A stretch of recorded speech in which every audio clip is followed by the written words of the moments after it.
Hello again. We're at Holistic Investment, and now I'm delighted to have this conversation with Alon Goren. Alon is a good friend. We've met multiple times in different conferences, and specifically in Crypto Invest Summit, which he and Josef Holm, they co-founded and organized for many years, and united the entire blockchain community in LA and many other places as well. And now he's a founding partner at Draper, Goren, and Holm at Venture Studio, invested in many startups, and now they're helping the entire industry to grow. So, Alon, great to hear you here. Thank you for having me. I'm excited to be here. Yes, the excitement is mutual, and as always, we have to kind of read the legal disclaimer to make sure that this content is for informational purposes only, and you should not construe any such information or other material as legal, tax, investment, financial, or any other advice.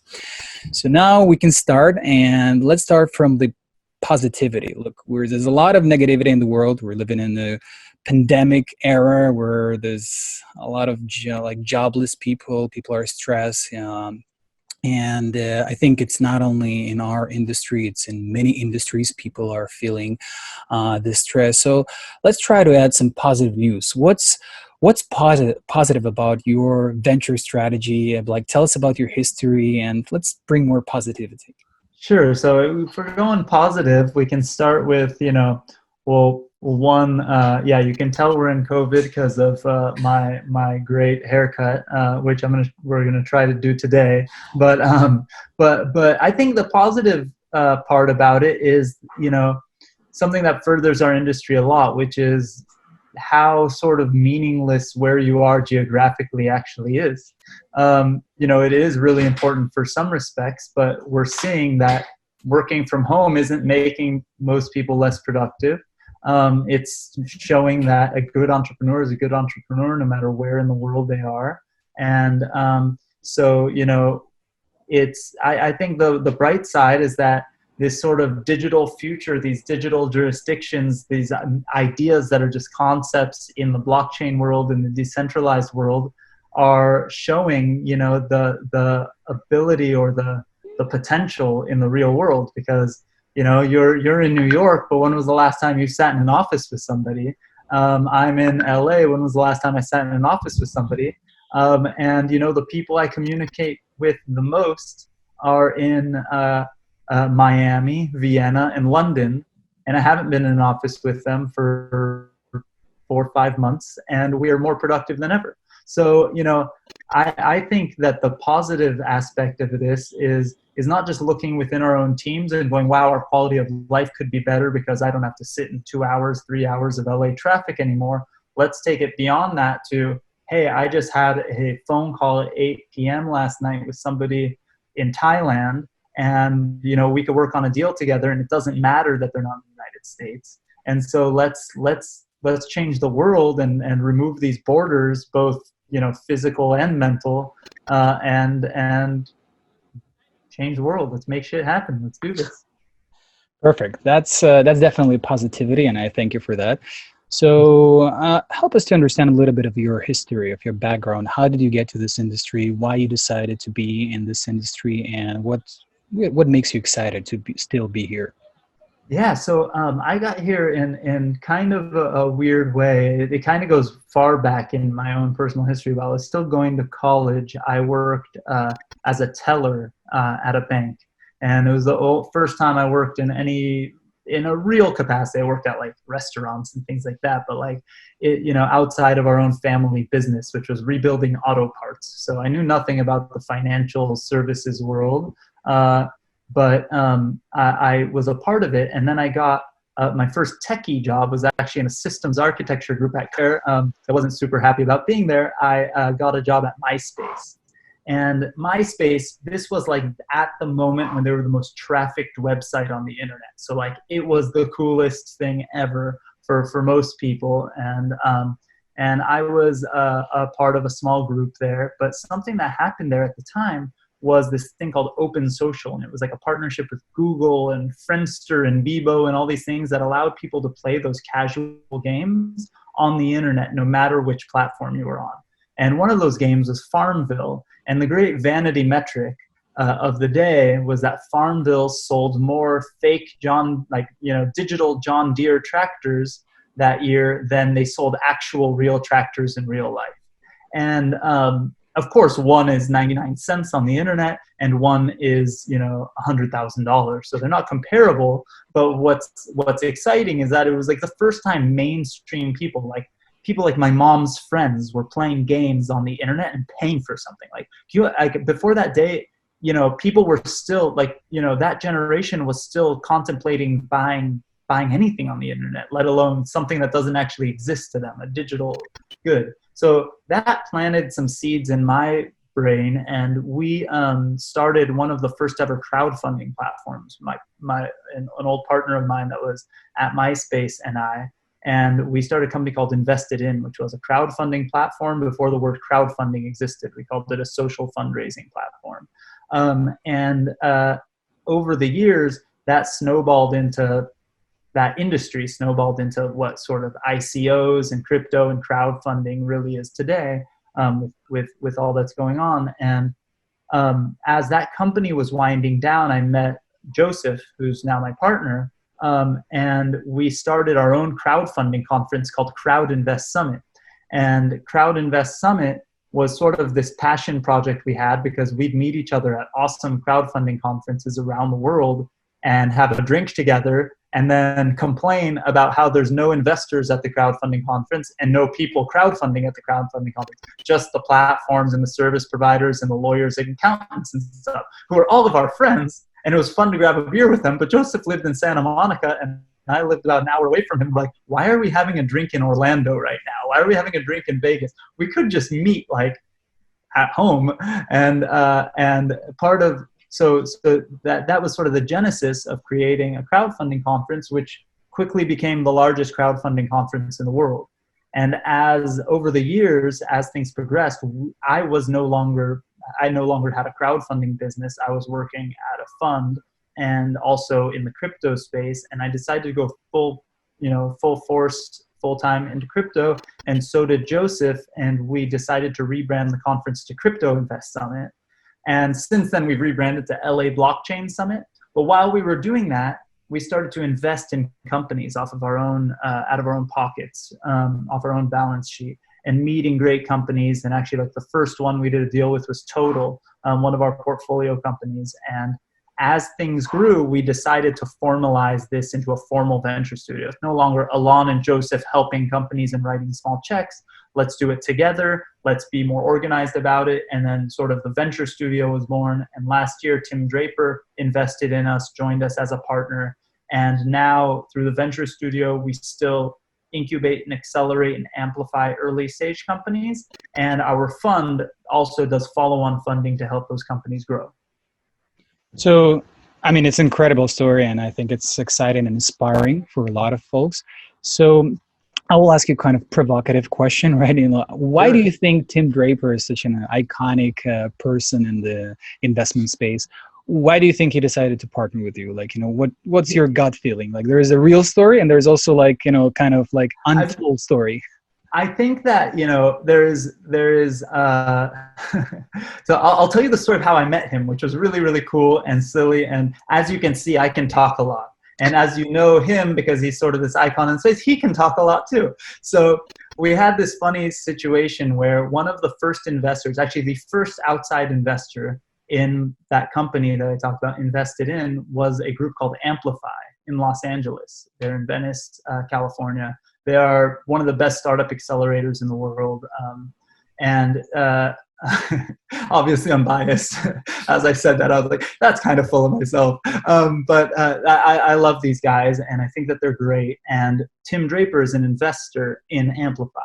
And one day somebody, goes, hey, Tim Draper is going to come by the office and meet all the companies. And we were all excited because, even 10 years ago, or this was, 2011 or 2012, it was a huge deal to meet Tim.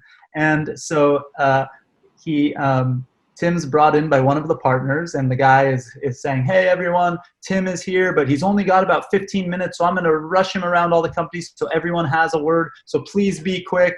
And then he pointed at me and he said, Alon, you talk too much, you're going last. And I just smiled and was like, okay. And Tim went around the room and starts talking to all the various portfolio companies. And then they get to me and I start to pitch to him Investedin, this crowdfunding platform idea that we had. And he goes, wow, that's really interesting. I like crowdfunding. And he pulls up a chair and he ends up sitting for like an hour and a half. And, you know, this is after we were told he's only coming back for like 15 minutes. And he introduced us to Adam, his son, that day. And the next morning, Adam actually flew down from San Mateo to meet us also, because he was thinking about launching a crowdfunding platform of his own. And he was one of our first big clients, and we launched Boost Funder, which is now, which became Boost. And, you know, we have nothing to do with the success of Boost other than I was in the room when they created the logo, but I kind of just stood back and went, ooh, that looks cool. So, you know, I have nothing there. But what was great about that whole situation was that I did get to sort of from behind the scenes or from the cheap seats see kind of the evolution of the crypto space, because I went to all of their demo days for Boost and I got to meet a bunch of the early Bitcoin companies that they were a part of and things like that. And I got to meet them. What was interesting is later on, one of the funds that invested in us was a part of the Draper Venture Network. And so I got to go to the Draper Venture Network events as the CEO of a company they invested in. And after my company ultimately failed, I was hired by that company, by that fund, to be a venture partner. So I got to go to the investor-only Draper Network events. And so when Josef and I started formalizing what we did, one of the first people we reached out to was Gabe from the Draper Venture Network. He's the director of the network. And we asked him to beat us up a little bit. We sent him our deck and said, like, what's wrong with this? You see more decks for funds than anybody else. Tell us, you know, would love your feedback. And in the process of him giving us some feedback, he also asked if we'd like to present to the network and try to join and apply. And we said yes, but we're not actually a fund. We're this venture studio, invest off our balance sheet. And they said, that's fine. They're like Tim, they embrace, you know, breaking the rules a little bit. And so they said, you know, you guys can be different. That's fine with us. And so we ultimately joined the Draper Venture Network, and then Tim Draper later invested in us, and that's how it came to be. So what I think is great, and going back to your question, which I did some jujitsu in avoiding, was that I think that Tim has had the ability to see how we work over the years. He's been to our conferences and been a speaker at our conferences for a long time. And so, you know, it was, you know, each step along the way, he got to know us more and more and more. And I think we work really, really well together. As you know, he's so bullish on the space, and he is so into it. He really sort of embodies it too, because he truly does believe the whole sort of ethos of, you know, there is no crypto without community, and he participates in the community. And so, and he sees, you know, he's been a part of all of our events and you know, comes to them and wants to be a part of them, regardless of if he was an investor or not. Before he ever invested in us, he would come to our events and stuff. And so, you know, we were able to show him what we bring to the table. We already know what he brings to the table, aside from just money, because that's only a small part of it, because he's just so out there and networked and a great partner to have. So, you know, I would assume that he's seen us execute and do what we do, which is very different than what most people do, you know. So, and I think he likes rewarding people who are different. No, I think first of all, I have my own opinion on that as well. So, like, I guess you guys are so good in uniting others, you know, like you're so good also in like building community. And I think it's a very undervalued, like, you know, skill set, like, because people think like investors are only good in due diligence, you know, they somehow like miraculously become like important and rich, you know, like, but no, there's other things which are like, all of the management, you know, like skills that we think, it's actually you're doing some job that others are not willing to do, right? You know, you're just uniting other people, like whether it's like a small company, whatever, it's like 20 people, and like you're managing people who are designers, developers, like from finance and everything, and you're just doing the job that other people don't want to do because it's a lot of responsibility. So I really appreciate, like, what you're building, because you build like a good community. Thank you. And you have a little more insights, because you saying that we're doing a job that most people don't want to do is just shows that you know what the job is a little more than the average person. Because I think that when you go online or when you read TechCrunch, right, or whatever the publication of the day is, it's everybody sort of thinks that the VC job is really, really easy. And in some ways, it's a very, very privileged and lucky job that certain people get to be a part of. But I remember the first job I did get, sort of as a VC, or at least as a venture partner at a VC firm. The partner joked with me and said, "You're going to get to see behind the curtain. It's not as fun as it looks." Oh yeah. And it's because of those reasons. You have to say no, 99 out of 100 times. And you have to do all these things that are hard. And we're also just so much more hands-on than the average VC. So we get down and dirty with the companies. So we sort of live the ups and downs of 10 startups at a time, instead of just that one, which is stressful enough on its own, right? So I think also, like, it's important to notice that you also get a lot of no's from investors, whether you like it or not. Like, people can have amazing personal relationship with you, right? But unfortunately, sometimes their investment thesis does not allow, like, it just does not allow them to participate in your particular fund, right? And vice versa, right? People who might think that, oh, whatever they do, but like, you're the perfect model for them, right? So yeah, well, that's a thing too, that if you go behind the curtain for every single fund. So this is something that when you tell startups, or when it clicks to startups, it really makes them feel like you're more on the same team too, is what they don't realize sometimes, and I didn't realize when I was on that side of the table, is that funds are constantly fundraising too. And they have investors that they go out to invest in their funds. And so they're also, while they're sort of judging startups and deciding whether they're going to participate in those startups, they're also being told no by a lot of investors all the time, including us. So it's really interesting. That's a great point. No, and so coming back to the, like, I would say, like, details, because the devil is in details. So you mentioned that first you've created a model of venture studio, right? And then I would say it's evolved into a full-fledged fund. So can you elaborate a little bit, like, for the audience to understand, what is the difference, the major difference between the venture studio model and the fund model? Yeah, so I think the venture studio model in general is sort of considered like an incubator type of model, right? So, or an accelerator kind of model, which are two different things, but we kind of do both. So once a year or so, we create a company from scratch. We know all these people in the industry. We met with Ami Ben David, the founder of Onera, when he was doing something else, and he had this idea, and he wanted to do it. And I brought up an idea that I had from back in the day. And I said, together we can actually execute these things. And we started working, and we actually formed that company, and we're co-founders of Onera. And we consider that an incubated company. And we did a lot of the work to get it off the ground. And we mostly now focus on the marketing, and I'm on the board of the company.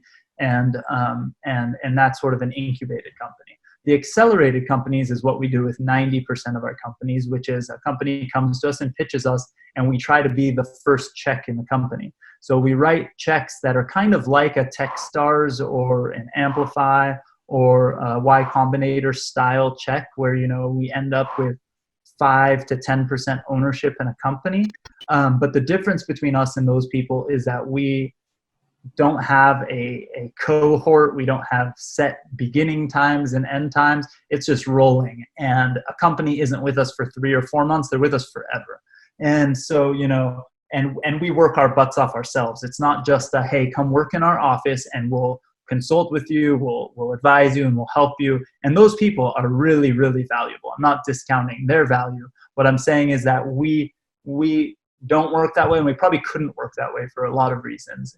When a company joins us, we become like co-founders, whether we're not co-founders, right? But we act as though we are. We own enough of them to be super incentivized, and we don't do the deal unless we feel like we could add a disproportionate amount of value. And so we think before we even write a check or work with a company, what can we do to help this company? Whether it's reach more customers, help them with their product, get them in the media, get them to the next level of company and raise more money. Whatever that is, we think about that in advance and don't do a deal with the company unless we feel like we could add that value. And we never do a deal with a company unless we love the people and we know we want to be locked in a room with them for the next 10 years. Because that's essentially, what happens. So, there's been plenty of times where like, oh my God, this is like the smartest person I've ever met, but they're kind of an ass. I don't want to be talking to them every day. And then sometimes like, oh my God, this is the nicest person. The product's not there, but they're solving for a really specific vision that we like. And let's keep in touch with them. And if it makes sense, we're going to work with them in the future. And that's how 90% of our deals end up working. We just like the people a lot, and they're going after solving a problem we think needs to be solved. And we stay friends with them and we work with them and we participate as much as we can. And, our docs give us like pro rata rights and whatever. And our fund, the whole point of the fund is to follow on funding to those companies. So we then work with them to continue to grow. And so now I'll have to ask you another provocative question, which I cannot ask you directly for the compliance reasons, like how much are you investing in each company, but I will ask you a general one. What is a typical ticket size in the industry of accelerators and incubators that, like, for example, a company is giving you 5 to 10% of equity? And what is an average, like an industry average? I can say that ours isn't exactly typical because in the time of COVID and the times of different things, and depending on the cash flow of the company and what they need and things like that, our checks range between $10,000 and $100,000. And in the industry, it's kind of a mix, but it's somewhere around the same thing. And for accelerators, as far as I know, I'm blanking on their name, so I feel bad, but there's a really good accelerator based in the UK. Where I was going is there is a great, there are some great startup accelerators in the blockchain space, just not many. Like I said, the difference between ours is that we're rolling and the other ones still do those programs, like 3-month, 6-month programs. But ours, we like to be flexible. We like to work with whoever's available right now.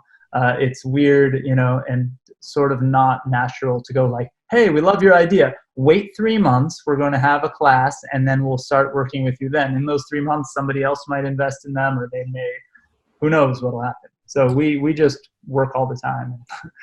No, I'm sure you're definitely one of the most hardworking people, and you can see the results. It is just like actual results, the project you invested, the number of publications, the amount of people you educated. So another clarification, which I think is just important to understand, that there is this kind of criticism that goes to incubators and accelerators, and I wanted to debunk certain myths that when people go to accelerator, and whatever that may be, like 100,000 or 200,000, that's not actually cash that you're getting. Sometimes you're getting value in a disproportionate amount of media support, partnerships, and others. So can you help to understand what is the ratio between the actual money invested, we're talking about cash value, versus the services? I'll speak to us. I like, similar to the blockchain space, right? We like being transparent. And as you can see in these things, sometimes I'm transparent to a fault, right? I'll tell everybody everything. And the reason I do that is one, because it's just how I naturally am, and I'm not going to really censor myself. And two, it's a bit of confidence in what we do, right? If you want to work with us, let's work together. If you don't like what I'm selling, we shouldn't work together because you're going to be unhappy. I'm going to end up being unhappy. Nothing's going to work out right. So with us, when I talk about the check size, that is cash invested. But we do have some other things that help make the deal make more sense, right? So we can add a lot of value, like every single company that comes through us gets $100,000 in Amazon credits, $100,000 in Google Cloud credits, up to $100,000 or $120,000 in Amazon credits and free software from Amazon BizSpark and stuff like that. I mean, Microsoft. If I said Amazon, Microsoft BizSpark credits and all those kind of things, which basically means, if you're using all the Microsoft suite of tools as a company, you don't have to pay them for 2 years, which is a real value when people start purchasing development tools and things like that, even in the hundreds of dollars a month. But we're startups and we're, working on shoestring budgets, and that's important.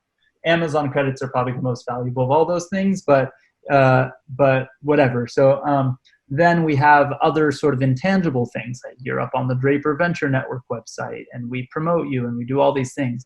We internally actually subscribe to tools that PR agencies subscribe to. So remember, our conference is a big part of our business. We personally own 90-something% of the conference, and and not personally, we have assigned our ownership of it to the company. And so to promote that conference and to promote us and do all that, we've built a huge media list and a huge distribution list and a huge email list. And on top of that, we actually pay for these tools that PR agencies pay for. So every week, our team sends an email to every one of our portfolio companies asking them if there's anything new that they're releasing this week, any news this week, anything we can amplify. And then when there are big announcements, we actually email it to our database of international journalists. So if it is DGens, who does a peer-to-peer sports betting exchange solution, we can get it into the hands of not just the techie and blockchain journalists, but the gaming journalists around the world. And if it is Onera talking about digital securities, we can get it into the hands of the people who cover finance and business and things like that, and securities trading and venture capital around the world.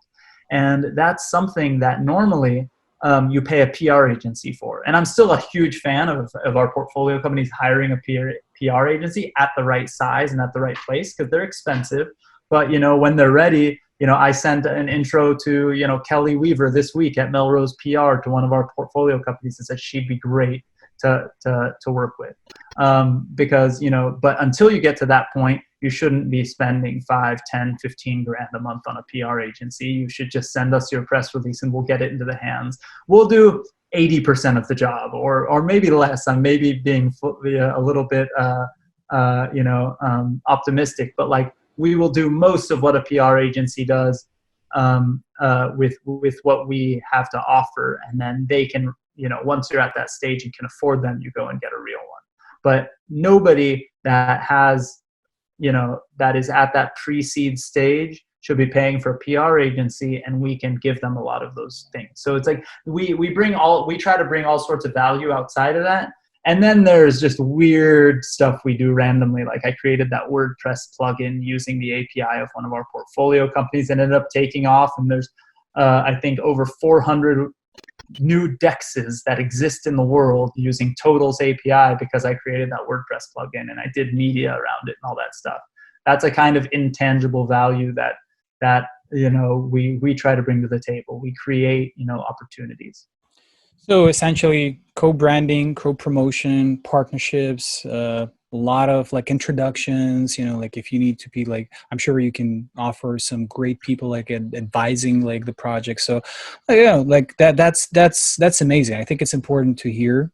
And the people should understand that there's a lot of value behind the scenes, which are not always clear when you first come to Accelerator and you don't understand what to expect, especially in the era where everything is virtual, right? And how can you get exposure? You can no longer go and like have coffee like in Silicon Valley, like or whatever, in LA, New York. You should reinvent the entire strategy, the entire approach. So here goes my next question, right? So how many projects did pitched you lately, and did you invest in some projects recently? Yeah, so so a lot. I don't know the exact numbers, but it's gotten to the point where we're actually a little bit disorganized at the moment on too many companies pitching us through our website and submitting their decks and doing all that stuff, to the point where we actually are coming up with a new process that we're doing with weekly office hours and things like that. Because one thing that we love about what we do is that we get to meet so many people through our events. So like we do the blockchain and booze events every Tuesday night, and we talk to people, and in those conversations, they end up leading to great pitches with companies. And at our physical conferences, we got to meet so many people in person that then you start to build relationships. Because, you know, I meet Constantin at event and another event, and then we have a phone call, and then all of a sudden we're like good friends on other sides of the coast, and we haven't seen each other in probably like a year because of conferences. Well, one not existing for the last few months, but like we share deals together and things like that. So these things happen organically, and we're trying to continue to create organic things. And what kind of sucks about getting pitches to your website is you might see the deck, you might see something interesting, it might spark an idea and have a conversation, but it doesn't always translate well.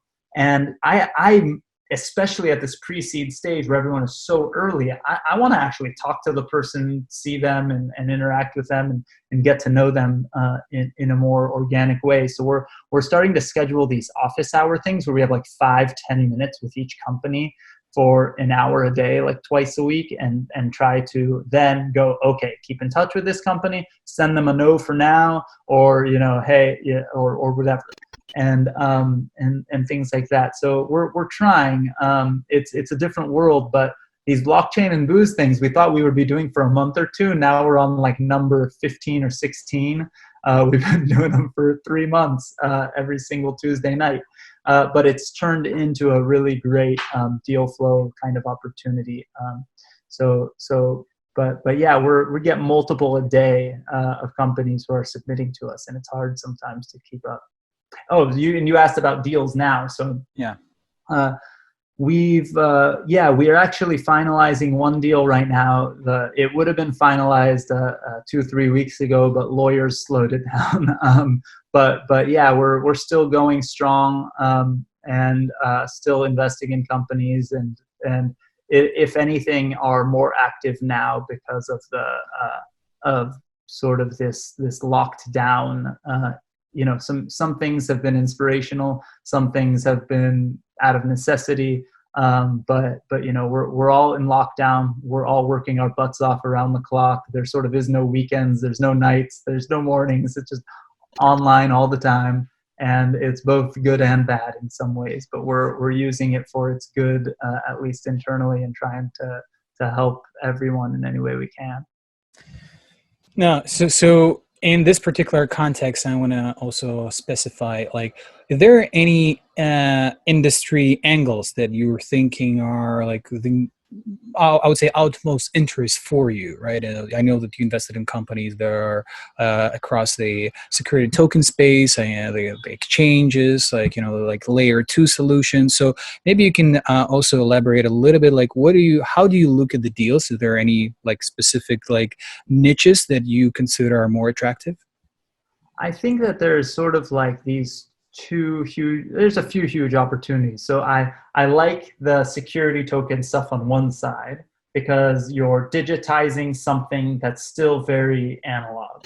And I know that docs for deals are in PDFs, and I know that most people DocuSign things now, but it's still not truly digital in the sense that the terms of the deal are not digital, the distribution of funds are not digital, and the mechanisms are not digital like smart contracts can create. So I love that world because you can now digitize all of these things. And even though I believe that most of the regulations in the space are, even if they're done for the right reasons, are not done right, because they're very old and it's old-fashioned, and some of them, you know, feel very egregious and un-American and unfair, and just not the ethos of this open world we want to be a part of. But the technology can streamline those regulations to make it more accessible for everyone. And if we're going to live in a regulated society, we can go that route and circumvent that in the best possible ways legally and speed up a process. On the flip side of that, I'm obsessed with DeFi because of its ability to completely go around all of it. And I don't want anyone to do anything illegal, and I don't want anyone to do anything unethical, and we would never participate in anything that was illegal or unethical.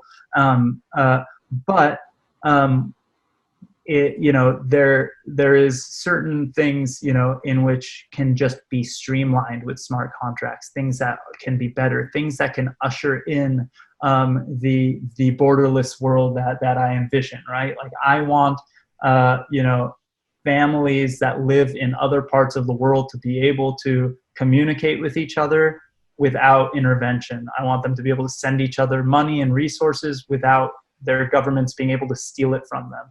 I want them to be able to do it without Western Union stealing from them, because paying 12% to transfer money in a digital age is theft. So that's why I love DeFi. And in the DeFi world, there are people who are bridging the gap. And so where I'm looking right now, and I'm kind of ignoring the fact that like NFTs and gaming and things like that, which are huge opportunities. I'm thinking about fintech in this answer to you right now, is that there are many, many opportunities that DeFi is creating that is not ready for mainstream, that may not ever be ready for mainstream by themselves. As much as we love like the compounds and the balancers and the Uniswaps and our portfolio company DMM, what's not good about those things is you need to be connected via Web3. You need to self-custody everything. You need to do certain things that my mom is not ready for, right? We actually were incubating a product on top of DMM, and we wanted people to be able to pay in fiat and self-custody their DMM tokens. These are the tokens that are earning 6.25% interest in a stable fashion. It's kind of bridging the gap between DeFi and centralized finance. And I love this product. And I wanted everyone to self-custody it on their phones, write down their, we were in the process of, we forked the Trust Wallet infrastructure that's open source, and we built on top of it. We started working on it, and then we realized when somebody puts in their bank, connects their bank account and transfers money, and then self-custodies the tokens, we need them to put in their seed words, write it down, all that. And we're like, what happens the first time my uncle drops his phone in a lake and I go, okay, what are your seed words? We're going to recover your savings account. He'll be like, what the fuck are you talking? What are you talking about? Like, think about like our, all of our parents and aunts and uncle generation, and most of our friends we went to high school with, who only exposure to crypto was maybe on Coinbase or Gemini or something like that. That's best case scenario. Exactly. So most of the people who lose their phones or get a phone stolen or something like that probably won't have the seed words secured. Probably won't, no matter how many times we go to them and tell them to. And we realize that's not a consumer product we could really get behind. It's going to be a customer service nightmare. Tons of people are going to lose their money, and it's just not going to work. The same reason why, crypto isn't adopted by a ton of people in terms of in a decentralized fashion. But if you look at that as a huge opportunity, it really is something, because what these people are creating, it's like saying like JavaScript isn't ready for mainstream. Of course it's not ready for mainstream. Like, why would my uncle know how to, create some JavaScript code to do something? It doesn't need to be ready for mainstream. What it needs to do is be enabled by people who create mainstream products, right? So now DMM exists here, right? And on top of that, there are trust companies like Prime Trust, like Kingdom Trust, whoever. But Prime Trust is an example, and I'll use them because I've known them from the crowdfunding world, and I love them, and they're good people. And they power a lot of the trust for a lot of the largest exchanges in the world, and so crypto exchanges. And so if you think about, there's DMM, and then you could take Prime Trust as the next layer that can basically hold the tokens and the fiat on behalf, legally and insured on behalf of the end user, who could deposit fiat, earn their 6.25% interest without having to self-custody it. Now, all of a sudden, the general public, our aunts and uncles and friends from high school, and whether you're in China, in India, in Afghanistan, in Israel, or in Los Angeles, you can all earn 6.25% interest on fiat without having to do any of the crypto stuff that is hard for you, and get all of the benefits from DeFi. And what will happen is all of a sudden banks are going to have to try to compete with that. They can't because they have overhead. They have a ton of fat on top of it. And the best banking products in the world right now for savings that are liquid for the consumer is, I think, Marcus by Goldman Sachs. And that's something like maybe a little over 1% interest. And when you look at the crypto space, there's tons of products that are getting into like what DMM does, which is 6.25% interest. The thing I love about DMM is it's a more solid foundation because it has assets in the real world, and those assets keep it as a more steady 6.25%, as opposed to, you know, Compound and all of the sort of yield farming that's going on right now that can one day give you 100% yield, and then the next day get you 0.1% yield, the next day get you 8%. Maybe on average, it will 100% sure be better than traditional banks, but most consumer products can't be built on something that's that volatile. So that's why I like DMM as an example of that. So if you can take that same analogy and take it to any one of our portfolio companies in the DeFi space. You know, Total brings liquidity as a backend solution. You know, Degens brings peer-to-peer betting as a layer, and in the future, every single jurisdiction where it becomes legal, people will be able to launch their own betting exchanges. It could be for a university's sports program, it could be for a geographic region, it could be for a particular sport, it could be for whatever the heck you want. So if you think about that, all of these DeFi products could enable a better future for consumers as long as somebody builds the consumer layer on top of it. And so we're looking to invest in those layers too.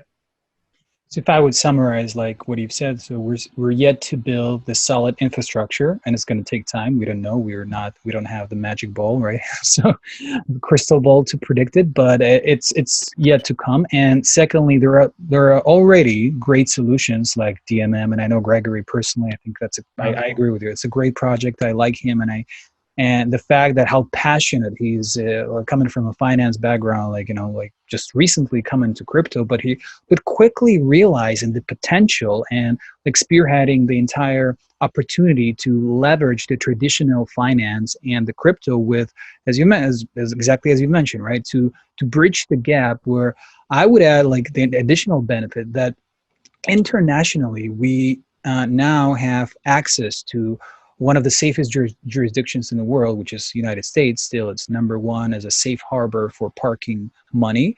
And yet, like if we're looking at the opportunities there, like, you know, like bonds, you know, they're like what, 3%, 5% best case scenario. And if we actually compare the complexity to that takes people, like, you know, to invest in and to analyze the opportunity in traditional finance, where look, in commercial real estate, like when people are doing like 9 to 10%, this is like already like it's like a miracle. Like, wow, like this is like you're outperforming everything, even though like it's not at an S&P 500 like level. Like, but at the same time, you know, somehow we are always criticized. We like from the traditional finance, we have more criticism towards the DeFi industry and saying, well, it's not mature. We don't know what you're doing. You can lose our money, but like, no, it's actually the opposite. We are more transparent in many ways.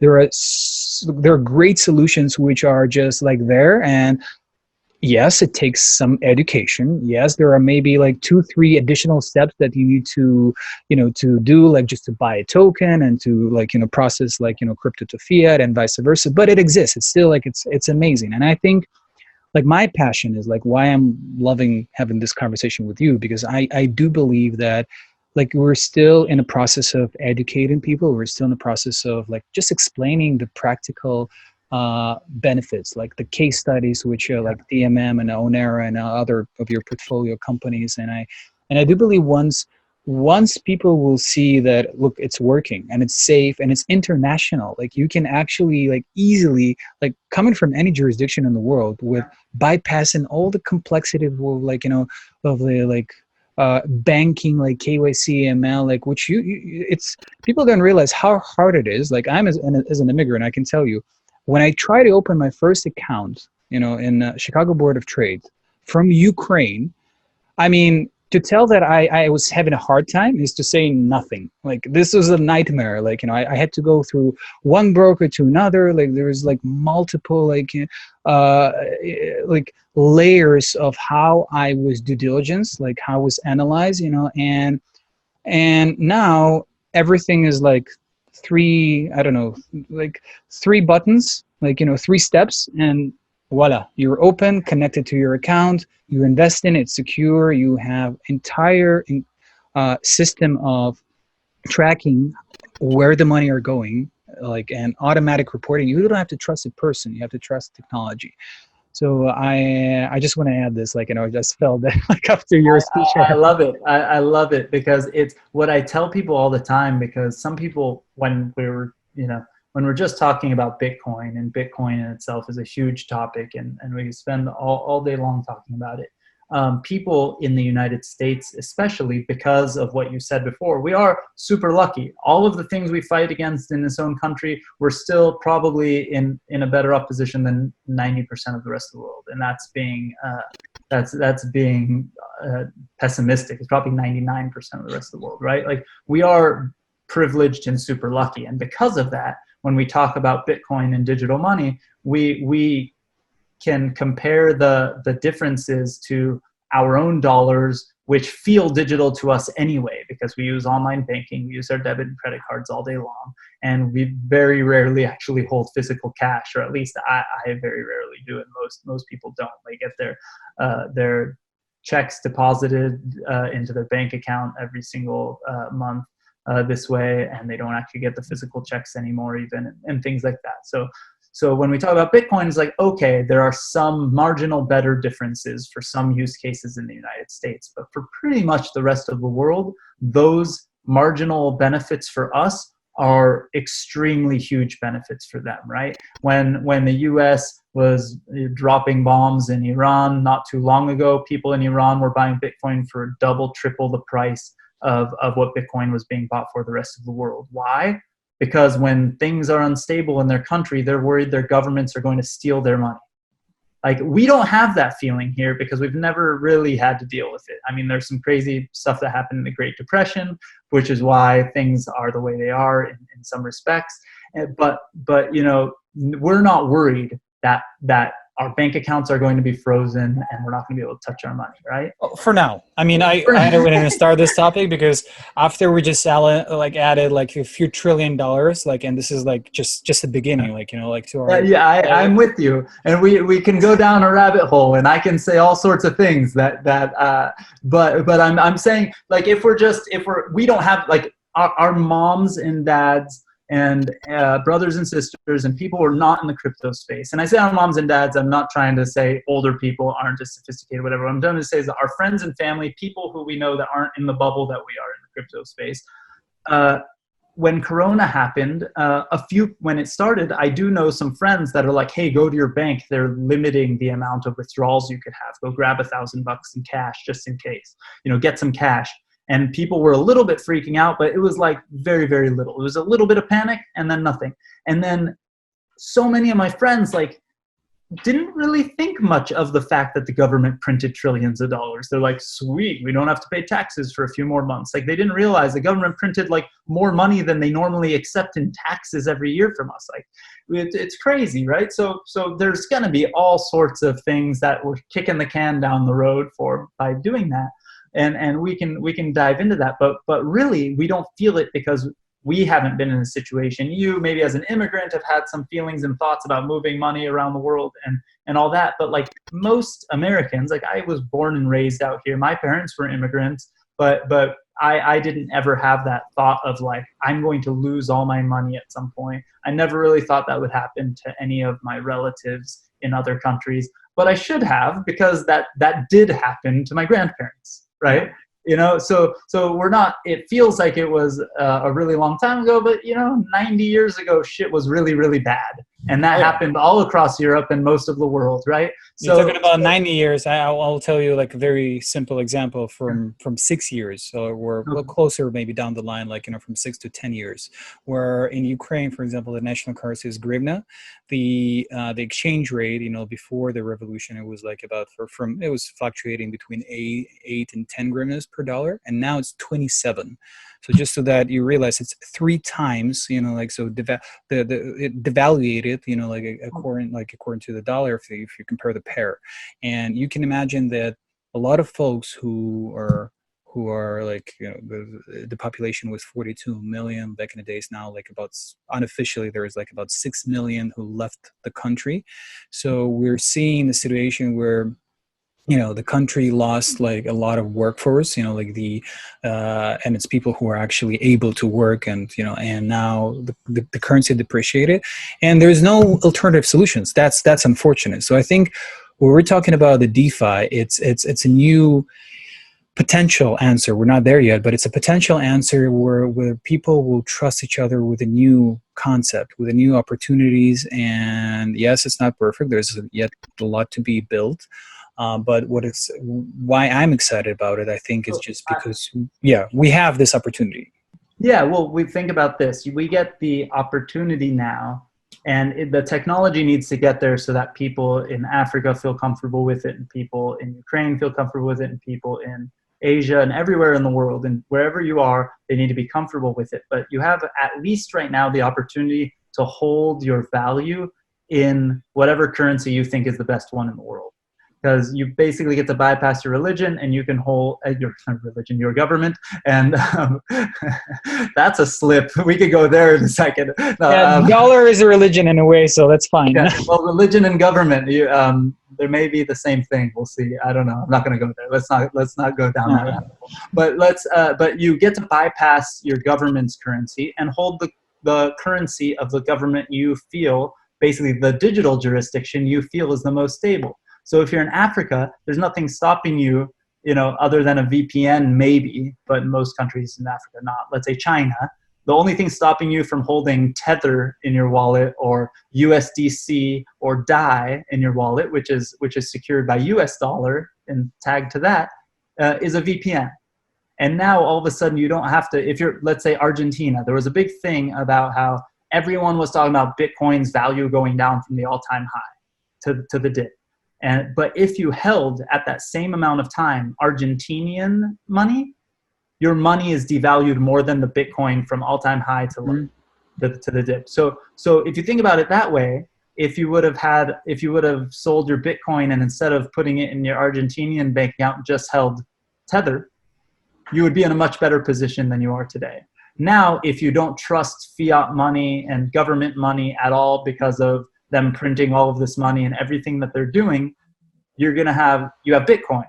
And as Bitcoin gets more stable, that's going to be more interesting. Or maybe a group like PiDAO, who does BTC++, or these kind of things, will create a basket of international global currencies or something, and do the Tether, a basket where you're actually diversifying across 10 governments, so that you can kind of get the best of the worst, right? Whatever you want to call it. But no matter what, you can actually choose now. And this choice is going to force the traditional markets. The more it becomes mainstream, the more Wells Fargo is going to have to be forced to play ball or go out of business. And that's, I think, the greatest excitement here. Because in the short term, Wells Fargo is not going anywhere. JP Morgan is still not going to go anywhere. But every time they have to compete more and more to the DeFi space, they're going to get closer to it, more transparent, and hopefully more fair for everyone. Yeah, no, I agree. The only thing I would say that in China, it's a little bit more complicated, because I have a lot of friends there as well.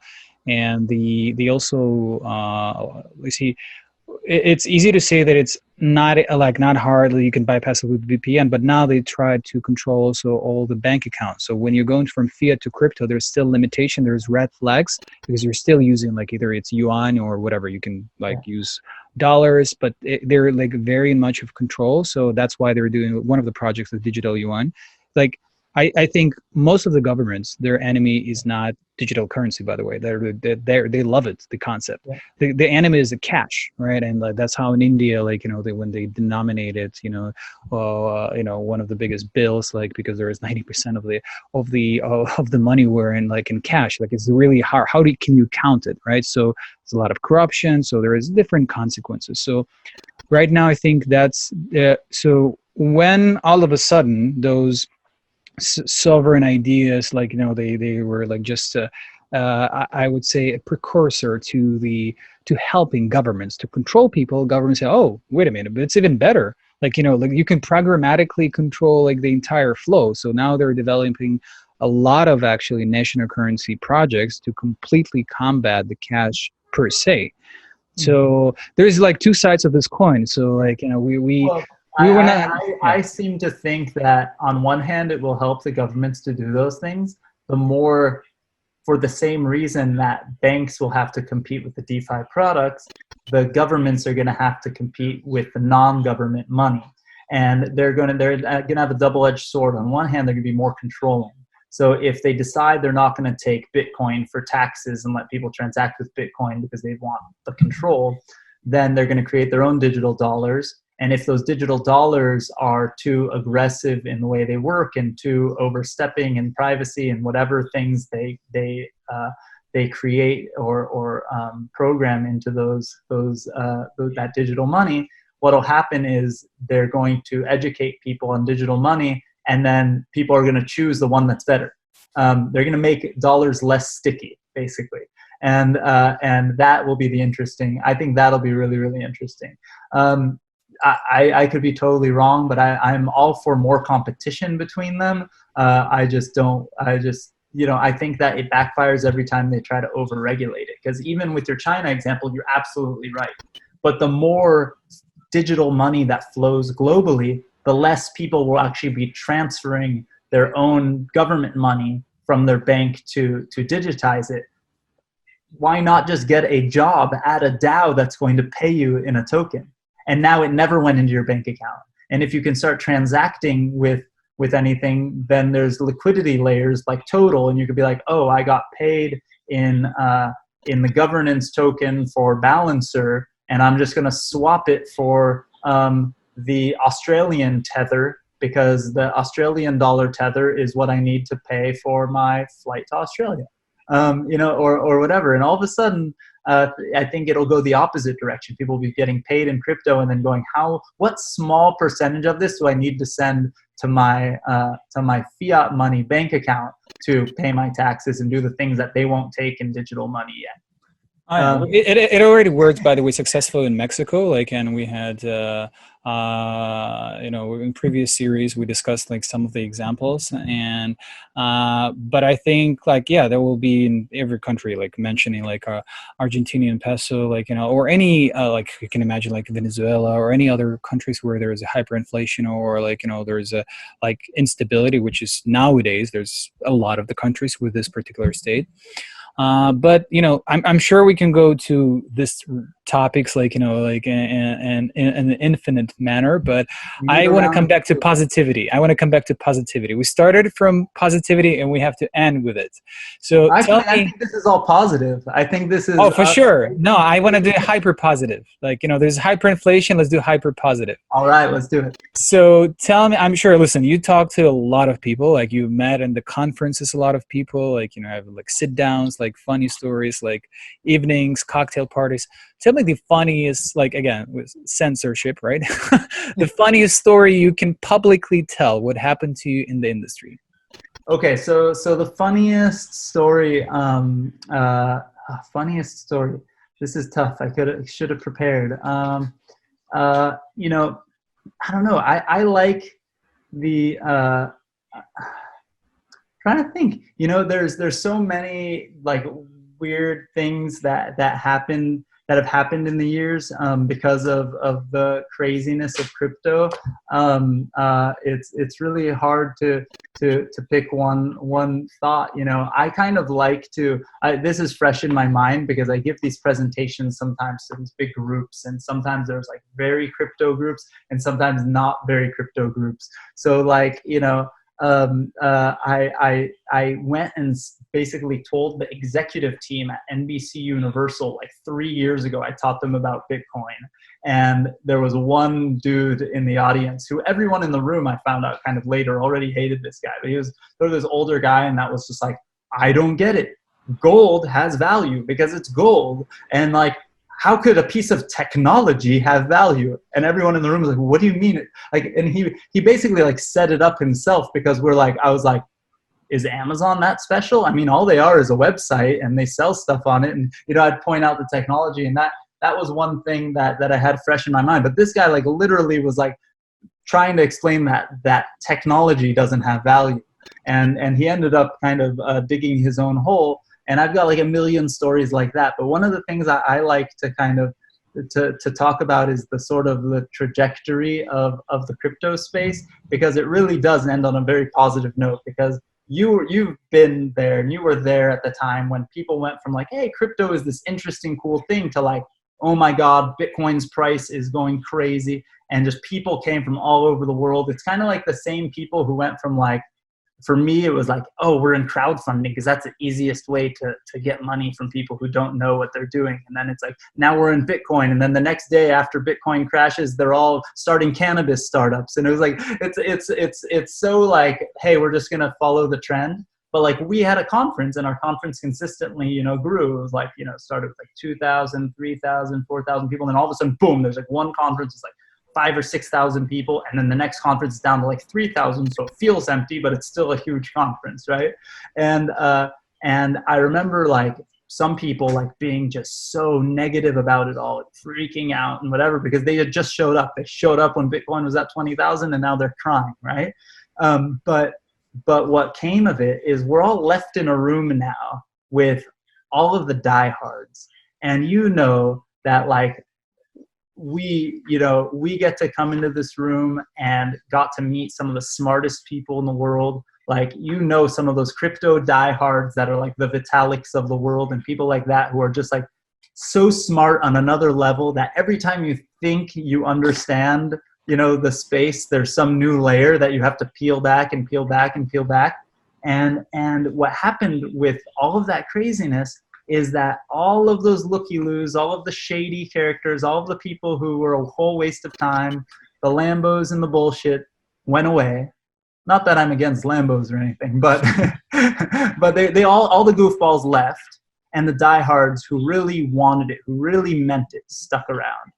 And now there's a whole new, it's growing and it's growing and it's growing, and now it's steadily growing, and we're at this whole new phase where it's feeling a bit like the ICO days in terms of certain things. But you look around and the percentage of bullshit to real stuff is completely different. Like, most of the companies that we meet are incredible, right? Most of the people who are here that want to invest are super smart and are doing it for the right reasons. And there just isn't that crowd anymore that doesn't know what they're talking about. Even like the goofiest people that you see on Twitter, and you're goofing around with them, you meet them in person, you have a phone call, and you're like, oh my God, this person is impressive, right? And so I like to look at this chaos of this craziness. And some of the media people like to go like, oh, Bitcoin, they still like to throw the negative stuff because that's their job, right? Like, that's how they get eyeballs. But like, I've never been a part of something where I feel like I'm the dumbest person in the room by like 1,000 times, and everybody is doing such amazing things. And like, I feel like that's where we're at right now in this space, is that like, so like it's exploding all over again. And maybe I'm projecting a little bit because I'm so excited, but really I feel like we're on the verge of something. It's growing and growing, and there isn't that fluff, at least right now. There's all this, like, people are talking about this yield farming stuff can't go on. There's this and the DeFi, and it's unsustainable and all this stuff. But like, just to understand it, you have to be next level kind of smart. Like, and so it's like, it's you're meeting people, and all these arguments are actually intelligent arguments. They're not that old guy in the corner going like, gold is valuable. Why? You know, and he doesn't know because it's gold, but technology can't be. And you're like, what are you talking about? Pull out your phone. What is that? That's technology. You know, it's like. Yes, I'm sure you have like a lot of those stories, and maybe one day we'll make like a separate like show about like the fun stories. And yeah, last thing I will ask you, like maybe you can advise like a book, like, or something that I like to read, maybe like, some exciting blog that you're following, like. I like lately. I'm terrible with books. So like I've picked up. I've read in different ways. Like Rodney Sampson, our venture partner, wrote a book called Kingonomics, which I read through one time completely, but I've picked up over the years like 5 different times and picked out certain sections and reread. And I love that book because it applies Dr. Martin Luther King's sort of teachings to economics. And it's really, really smart and great book. And I picked it up the other day. That's why it's fresh on my mind. But I'm terrible with books. I'm one of those people who picks up a book. I'll read like the first 2 chapters and be like, all right, I got the gist of it. But I do love a lot of these long form Medium articles. And it's partly like, my ADD that gets in the way of me sitting and reading something all the way through nowadays. So I'll say, lately there's DeFi Dad on Twitter. He does tutorials in the DeFi space. If you want to learn that space, he's great. Like he's awesome. So I love that. I will say that I just if you follow me on Twitter, I share lots of things like that. But if I'm just going completely like being honest, the thing I've read the most that wasn't connected to the internet has actually been Isaac Asimov short stories. I'm still a nerd for all of those books. They're my favorite things, and they keep my attention long enough because I can only read for 20 minutes at a time. I've been reading them to my kids. It mostly goes over their head, but I'm like a nerd for it. So like my favorite thing to tell people to read, if you haven't read any of those, is there's 2 stories. There's one called The Last Question, which is probably his most famous story ever, other than iRobot. And there's one called The Fun They Had. And both of them are really, really good. One of them is about sort of education and how school is. And one of them is just a silly story that you have to read because it's very profound in some ways, but it's also like mind-blowing that this stuff was written like 70 years ago. So check those out. I won't go into the direct crypto stuff because I feel like it changes every day. It's amazing. Look, I love Asimov, like, and I think like a lot of his books are prophetic, and like Orwell's jobs, and I think a lot of folks who worked in this realm of anti-utopia, and we're seeing it now. This is not a joke. This is like happening right now. Like I don't know how they predicted to which universal like source they connected, but they somehow have seen certain patterns, certain paradigm shifts that like many years ago, like, and it's definitely incredible. So I appreciate that. Alon, I really enjoyed our conversation. I think I'm sure that like once we get to the level of Joe Rogan Experience, we can like, probably speak a 3-hour level. Like I'm sure we have a lot of topics, right, Ella? We could do a round 2, like live to Twitter one day. I'll connect with you, go live, LinkedIn live or something like that. We'll do a round 2. We'll tell everyone the prerequisite is to listen to this, and we'll keep it going. I would love that, and I appreciate your time. I wish you great success with your venture fund, and generally in every in every niche, in every project you're going in. I'm sure it's going to be successful because of your positivity. So thank you for that. Thank you, and thank you for having me, and you too.